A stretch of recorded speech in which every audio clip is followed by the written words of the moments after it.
Continuando, tá? Então, eu estou apresentando aqui para vocês argumentos a favor da vacina e argumentos contra a obrigatoriedade da vacina.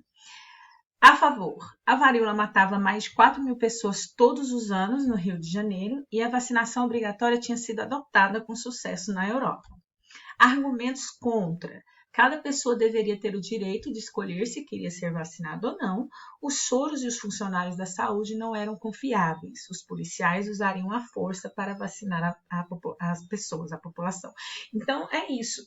Falta de esclarecimento, falta de política pública para esclarecer a população da importância da vacinação. Então, você não tem isso, né? Você tem uma educação extremamente precária, né? Já desde o início da nossa história, né? A educação ela sempre foi elitizada e esse quadro não muda com a proclamação da República. A educação ela chega a um número muito pequeno da população brasileira. Ela ainda é restrita, né? Praticamente somente a elite. Então são poucos aqueles que conseguem se alfabetizar no Brasil. Então você soma isso a falta de esclarecimento das autoridades, porque se houvesse uma preocupação das autoridades em esclarecer a população da importância da vacina, antes de obrigar, né, as pessoas a tomarem sem ao menos saber do que se tratava, com certeza esse processo teria sido menos doloroso por parte da população. Então, não é uma questão que, de repente, a população não queria ser vacinada, mas de uma questão de para que eu estou sendo vacinada? Para que eu preciso tomar essa agulha? Essa agulha vai me servir para quê? Tá entendendo? E todo o processo em torno disso, né? Você tem a questão do abuso da autoridade em relação ao uso da polícia para obrigar a se tomar a vacina. Então, você tem invasão de domicílio aí, você tem a pressão que a polícia exerce, né, sobre a população para se tomar a vacina, tá entendendo? Então, são questões que, assim, até hoje, né, muito acontece no Brasil em relação a esses abusos de autoridade, que no início da República tinha o aval das autoridades, e aí a gente consegue estabelecer uma diferença com os dias de hoje, tá? Mas, enfim, isso é uma discussão para um outro momento. Vamos voltar aqui. A gente está quase encerrando já, tá? Vamos falar de outro movimento importante que se inicia aí no período da República Velha, que é o movimento operário, que é um movimento que chega no Brasil por meio desses europeus imigrantes que estão vindo para o país para trabalhar nessas pequenas indústrias, né, e também trabalhar nas terras das grandes fazendas de café. Lembrem-se que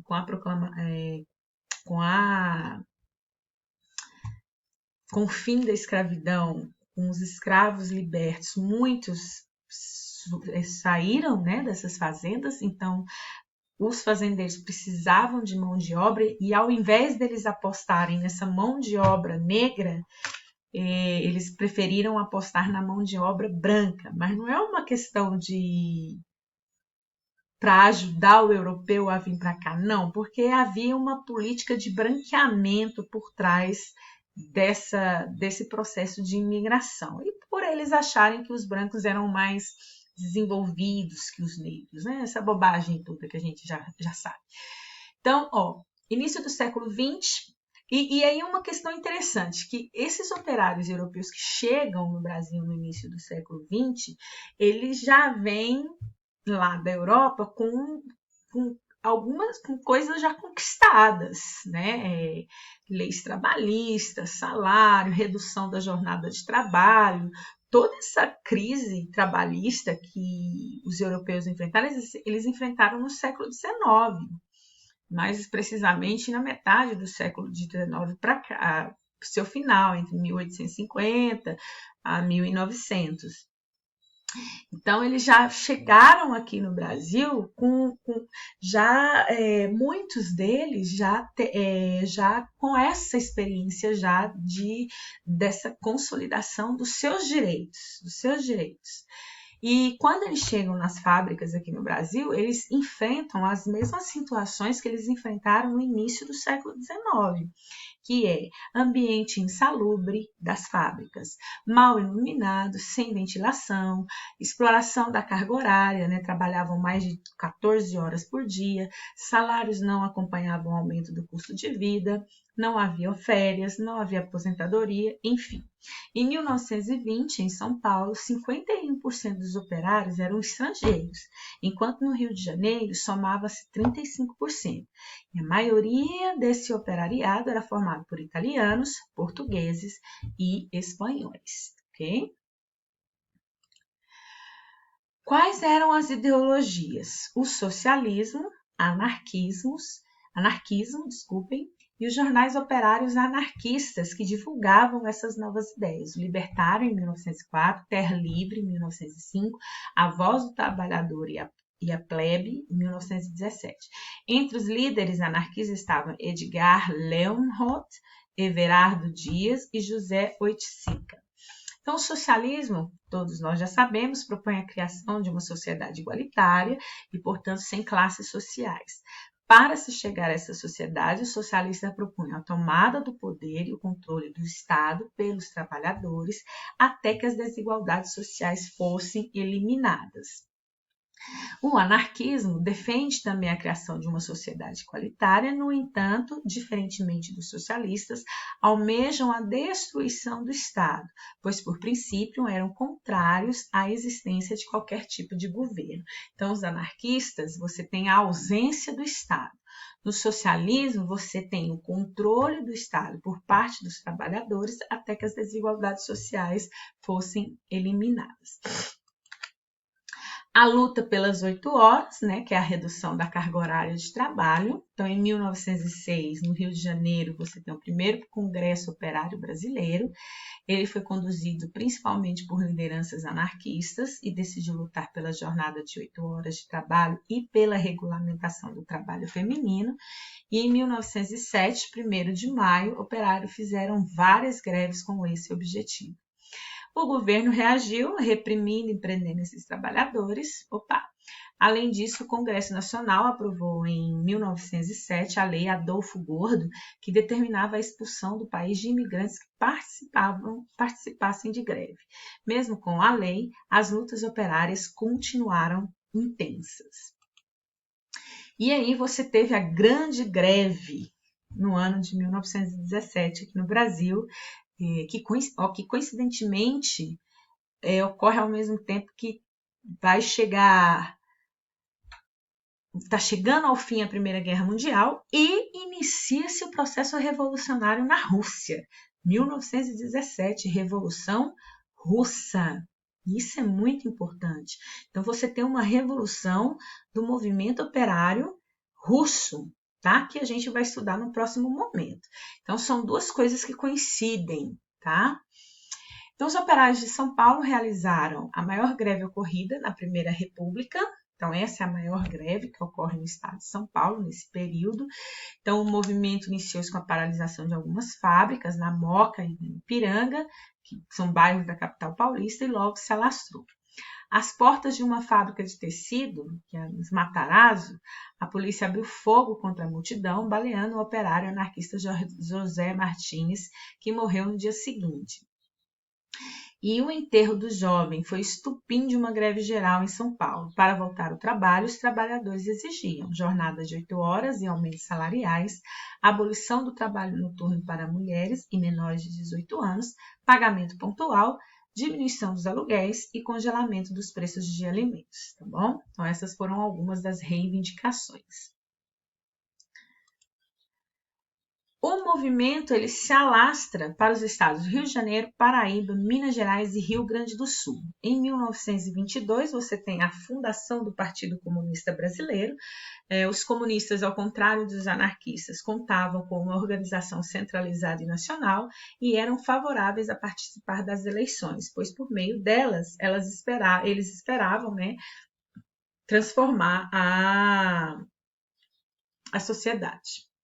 E por último, vamos falar do grande movimento artístico que ocorreu nesse mesmo momento, né, em 1922, o modernismo, que foi um movimento organizado por grupos de artistas e intelectuais brasileiros, né, que vão buscar respostas para as perguntas, né, quem somos nós? O que é ser brasileiro?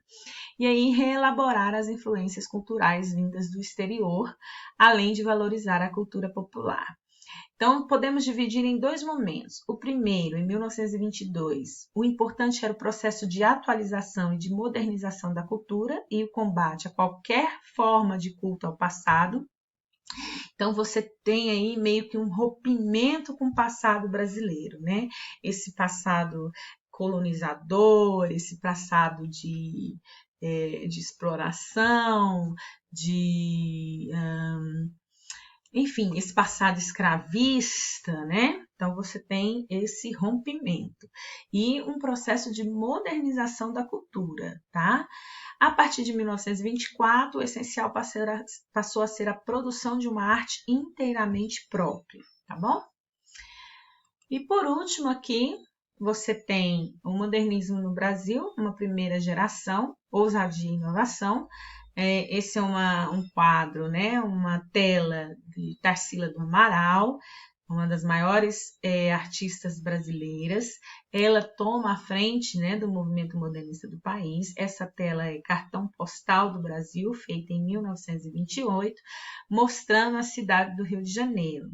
Então, nela a gente pode ver aqui um macaco, né, que é um bicho tipicamente do Brasil, tá bom? Então é isso, pessoal. Acho que por aqui a gente encerra esse período de República Velha, né? Então, algumas coisas importantes, principalmente as duas guerras, Canudos, contestado, a revolta da vacina, que, como eu disse, não foi só uma revolta contra a vacina em si, mas você tem toda uma conjuntura que acaba eclodindo na revolta da vacina, que é o processo de urbanização e modernização, né? Um processo de urbanização e modernização que não teve uma política pública para esclarecer a população e oferecer à população alternativas de moradia. Então, simplesmente a população foi expulsa, né, de onde elas moravam para as periferias da cidade do Rio de Janeiro, surgindo aí, então, as famosas favelas. A grande greve de 1917, influenciada principalmente pelos imigrantes europeus, como eu disse para vocês, que chegaram no Brasil já imbuídos dessas ideias socialistas, anarquistas, né, até comunistas, e que coincidentemente vai coincidir com a Revolução Russa, que ocorre no mesmo ano, 1917, mas o que eu quero dizer é que você tem 1917 é um ano de muita coisa acontecendo, né? Então, finalzinho da Primeira Guerra, a Rússia, ela que participava da Primeira Guerra, ela sai do conflito porque ela precisa resolver essas questões internas. Então, 1917 é o ano da Revolução Russa. Ao mesmo tempo, você tem o mundo já sofrendo as grandes consequências da Grande Guerra, porque a gente não pode dizer que ainda é a Primeira Guerra, porque não se pensava numa segunda. Então, eles denominavam como Grande Guerra. Então, o mundo já cansado do conflito, né, perdendo a Rússia já saindo do conflito, então uma situação em que a Europa precisa pôr um fim ao conflito, então você tem esse cansaço europeu já em os reflexos da Primeira Guerra no mundo, e aqui no Brasil você tem, então, esse grande movimento operário, né, em 1917, que vai, então, definir aí, vai fazer surgir o Partido Comunista Brasileiro, PCB, e que vai definir, então, as novas relações de trabalho a partir desse período. Uma coisa importante, atentem-se aos estados que eu comentei, tá? Minas, São Paulo, Rio, Rio Grande do Sul, que são os estados que vão configurar esse novo jogo político. Beijos!